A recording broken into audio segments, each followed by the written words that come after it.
సజన్ జిందాల్ ఎవరండి? సజన్ జిందాల్ భారతదేశంలోనే ఒక పెద్ద వ్యాపార దిగ్గజం. సజ్జన్ జిందాల్ ఆయన కడపలో స్టీల్ ఫ్యాక్టరీ ప్రారంభించాడు, పనులు కూడా మొదలుపెట్టాడు. ఏం చేశారండి మీరు ఆయన్ని? సజ్జన్ జిందాల్ని ఒక సెకండ్ గ్రేడ్ సినిమా ఆర్టిస్టు, ఆమె పేరేదో ఉంది, ఆమెని అడ్డం పెట్టుకొని ఆయన్ని ఏ రకంగా వేధించారో నేను ప్రత్యేకంగా చెప్పాల్సిన అవసరం లేదు. ఆమెను అడ్డం పెట్టుకొని కేసు పెట్టి ఆయన వేధించే కార్యక్రమం చేస్తే గడపను వెళ్ళిపోయాడు. ఆయన వెళ్ళి మహారాష్ట్రలో 3 లక్షల కోట్లతో పెట్టుబడులు పెట్టి ప్రారంభించాడు.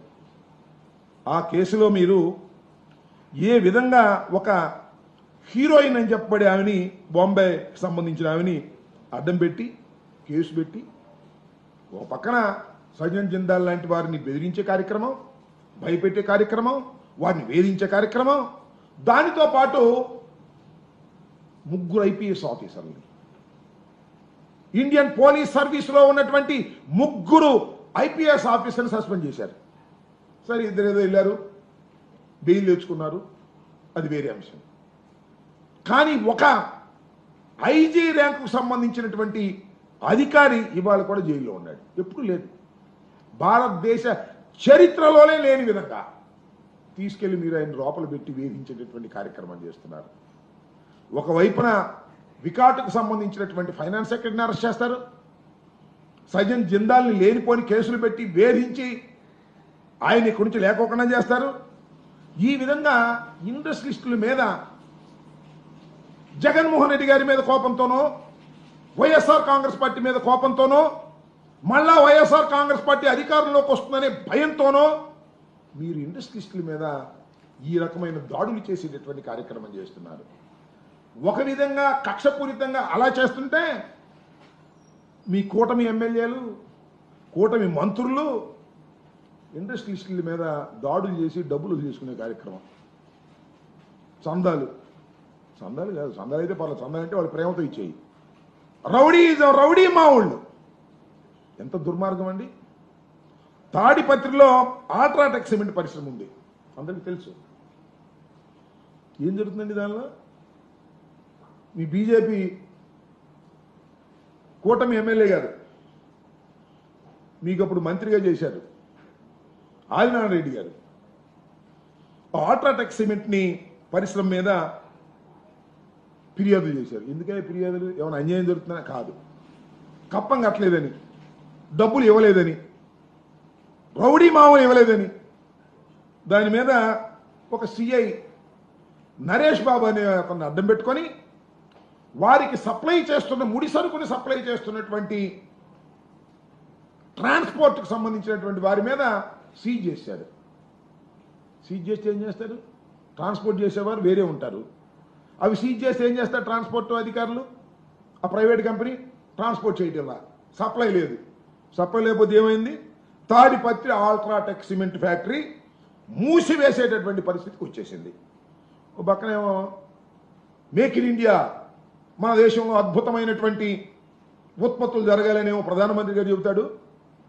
ఆ ప్రధానమంత్రి గారి కూటమికి సంబంధించినటువంటి నారాయణ రెడ్డి గారేమో, నాకు రౌడీ మామూలు ఇవ్వందే, మేము మీకు సప్లై చేయలేము, సప్లై చేస్తే ఊరుకోము, నా పోలీస్ అధికారులను పంపించి మిమ్మల్ని వేటాడిస్తాము, మీ ఎవరైతే ట్రాన్స్పోర్ట్ చేస్తున్నారో ఆ కంపెనీల మీద దాడి చేయించుతాము, మీకు ట్రాన్స్పోర్ట్ రాదు ముడి సరుకు, దాంతో మీరు మూసుకోవాల్సిందే ఫ్యాక్టరీ అనేటువంటి పరిస్థితితో బెదిరించి వాళ్ళ దగ్గర డబ్బులు కాజేయాలనేటువంటి పరిస్థితికి మీరు వస్తున్నారంటే ఎట్లా వస్తాయి ఇండస్ట్రీస్? నాకు తెలియదు, ఉన్న ఇండస్ట్రీస్ పోవడం తప్ప ఎట్లా వచ్చేటటువంటి కార్యక్రమం వస్తుందని చెప్పమని అడుగుతా ఉన్నాను.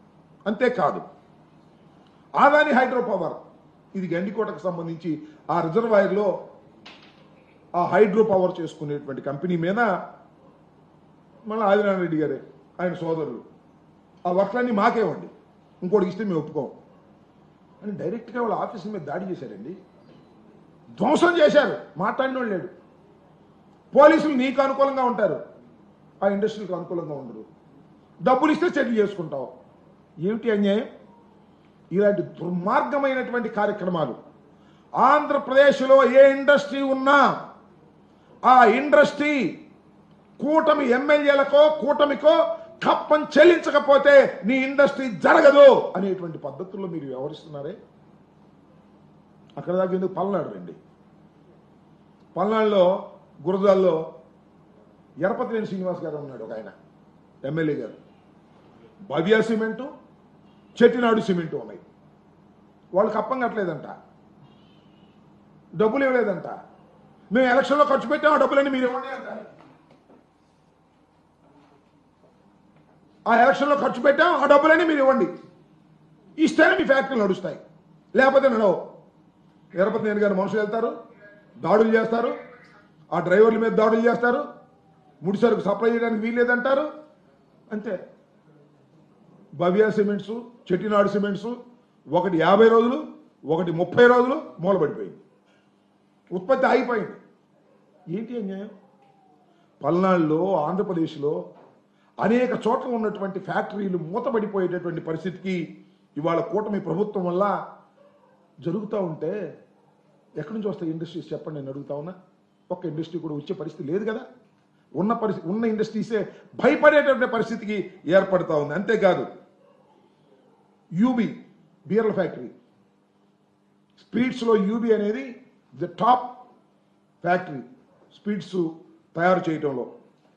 శ్రీకాకుళంలో దీనికి సంబంధించినటువంటి బీర్ల ఫ్యాక్టరీ ఉంటే ఆ కూటమి ప్రభుత్వం అధికారంలోకి వచ్చినటువంటి కొత్తలో ఎమ్మెల్యే గారు, బీజేపీ ఎమ్మెల్యే గారు, నడి కుదిటి ఈశ్వరరావు గారంట. ఆయన, అయ్యా మీ బీర్ల ఫ్యాక్టరీలో ఒక్కొక్క లారీకి 1000 రూపాయలు ఇవ్వాలి, నెలకి ఒక్కొక్క లారీకి 1000 రూపాయలు ఇవ్వాలి, లెక్క కడితే 1,50,00,000 అయింది.